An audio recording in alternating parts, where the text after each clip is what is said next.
Hi, my name is Matt Larson and I'm a FileMaker developer with Lumenfire. And today I'm going to demonstrate the FileMaker Timelines sample file. What is a timeline? Well, for our purposes, a timeline is simply a JavaScript-based web page that shows a sequence of events in a nice format for people to kind of browse through. So in this, the code comes from NightLab here, and they have a timeline right on their homepage here, right here. So if you can see here, we got basically just a bunch of slides that you can flip through one by one. You can click ahead. You can even kind of scrub the timeline on the bottom there, zoom in, things like that. They also have a bunch of other examples from other websites that have used their services. Now this is originally brought to the FileMaker world by Doug Alder of Home-Based Software, and he had a nice looking FileMaker timeline. Basically a nice little history of the FileMaker platform.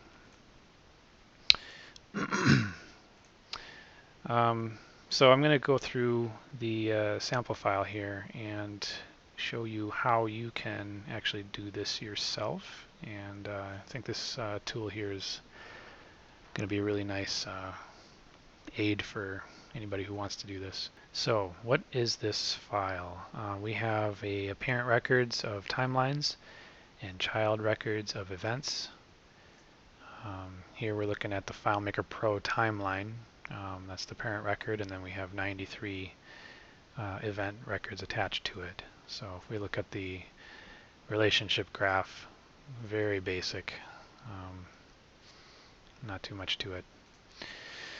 But yeah, just going in a little bit more detail here, we have the headline, which is the main title here.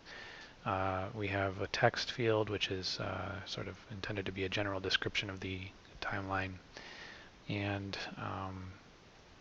the ability to attach an image or a media file, like a video or something. Or you could also store a media file directly in this database file, and that gets exported along with your HTML and JSON code. And at the bottom here we have the child records, the event records. We can see that they're organized by date, sorted by date. You can enter in a full date or just a year. Either one works. Actually, you could do a timestamp, or I think the timeline software, the web code actually supports milliseconds. So if you need to get to that level of granularity, that's there for you as well. I did not build that into this database file though. So if you wanted to look at the event in detail here, you can see that each, it's similar in structure. You have your headline, you have your text, you have a start and an end date, although I don't know exactly how this is displayed on the timeline. I didn't get to that point. And of course you can have, you should have some kind of a picture or media file. In this case, this is stored locally, and this is exported with the rest of the code. So if we go back to our timeline, we are on the FileMaker Pro timeline. And the main thing, I'll just go through the steps here. So we have, let's just say you have your timeline record ready to go here. First thing you need to do is you need to save these support files. I'm calling these project files basically. So if you want to work on the desktop, that's kind of the default. We're going to have files on the desktop here. So I can hit Save Support Files, and we have our little note here. So fntimeline.zip has been saved to the desktop. Please make sure everything is honky-dory. So we hit OK. Let me give my files organized here. So that was exported, and then it actually automatically opened the zip archive and contains these files. Now this zip archive is identical to the source archive found on the NightLab website. There is I don't have the link up right now, but if you were to find the source files and download those for local storage, it's the same exact thing except for the presence of this media folder. I added this to the zip archive.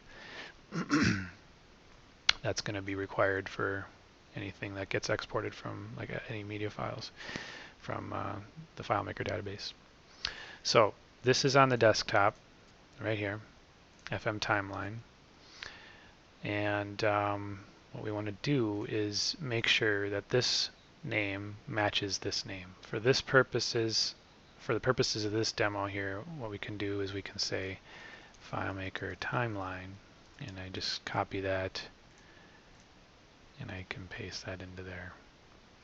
If I was running multiple timelines, for instance, you'd want to have these uniquely named. So that's the main step that you need to make sure that you get right to start, and then you can export your files here. So what we're going to do is we're going to hit the giant button here, export HTML and media files. Now normally what you'd want to do is uncheck this, but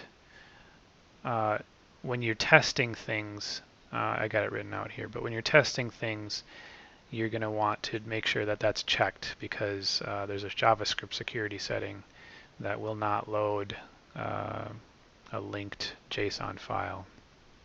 It has to be embedded in the HTML file. So that's what we're going to do to start here. So if I have, let's just keep this open here. We'll open up that media folder and hit the button. Export HTML and media files. So we got all of our media files, our pictures here, and we got our timeline file right there. I pay no attention to that gap of time where I fixed some bugs. That didn't happen. So when I was testing this out, I realized that the title actually needed to be like the first slide was more appropriate to be part of the title here. So let's just kind of go through this. I'm going to hit, if I hold Option down, by the way, I get a new window instead of just jumping through the layout. But I'm going to change, I'm going to pull out this slide 1 and make this the title slide here. And go from there. So we got, let's see, sources for timeline. I don't think the date's necessarily accurate. So we're going to grab this image here, just plunk it over there. We'll delete this record. And yeah, I think we're going to run with that. All right, so this will be a good exercise for just running new code. In this case, we are changing sort of this media file, so we might as well just export the whole works again here. Otherwise, we could just export the HTML file if we're just changing text or something. So if I do this, I hit the big button. Got all the files updated. Now, if we want to take a look at this, we can either hit Open HTML file down here. That just simply opens this file, but this should work. Let's see. This is loading off of my desktop here. FileMaker Timelines folder, FileMaker Timeline folder, and FileMaker Pro timeline.html. So this is the title. It's basically a glorified slide, but that's what it is. So you can kind of flip through and see that it's working just fine.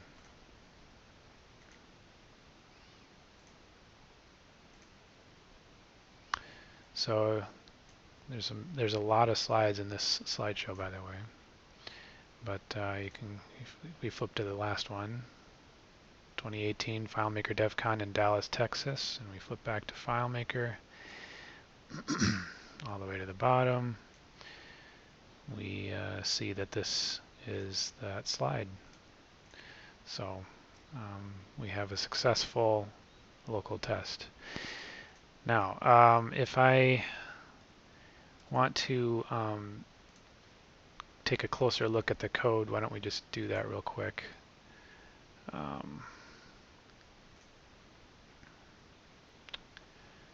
Okay, so here we have our HTML.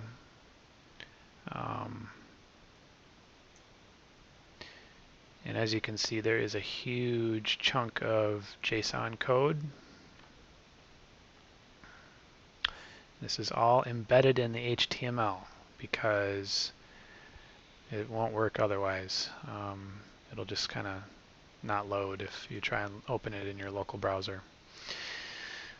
So where does this HTML come from? So if we go back to our FileMaker file here, go under settings, this is it. This is all the HTML. And what we're basically doing is we're replacing a few chunks here. We have headline, that gets the title of the, or the headline title of the timeline, like the name of it. And then we also have JSON. So this can either accept like the embedded JSON code, or it can reference like a JSON file. So if we do that, let's just go back and test that out as well here. So if I say do not embed the JSON, I can say export JSON file. Now in this case, all I need to do is hit export JSON file, and we'll want to export a new HTML file as well. And because that's going to be different. So our HTML file simply references the JSON file. Now, as I stated before, this is what you want to do when you actually deploy this on a web server. You probably want to keep these things separate. But as you can see, we have our JSON all right here. All right, so one last thing to show you guys. I have a tallest buildings timeline started here. So I have a list of notable tall buildings throughout the years. Link to an image on Wikipedia. I have a prepared set of records here ready for import. So if I wanted to do that real quick here, I could say import data. I am importing to the tallest buildings timeline. Tall buildings. Yada yada, do your import setup here. Make sure this is checked. And things got imported. So for this timeline, I elected to go with linked image records or image files on the web, and I can just demo that here. I do need to save another copy of this here. All right, so got my folder saved here. Tall buildings. Needed to make sure that matches here, and hit the big button, and we got our HTML file.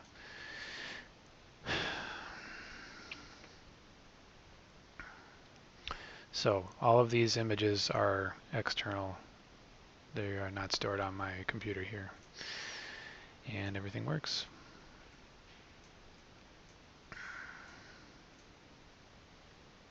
All right, that's all I got. Hope you guys enjoy the file and techniques. Take a look, and enjoy. Thanks. Bye.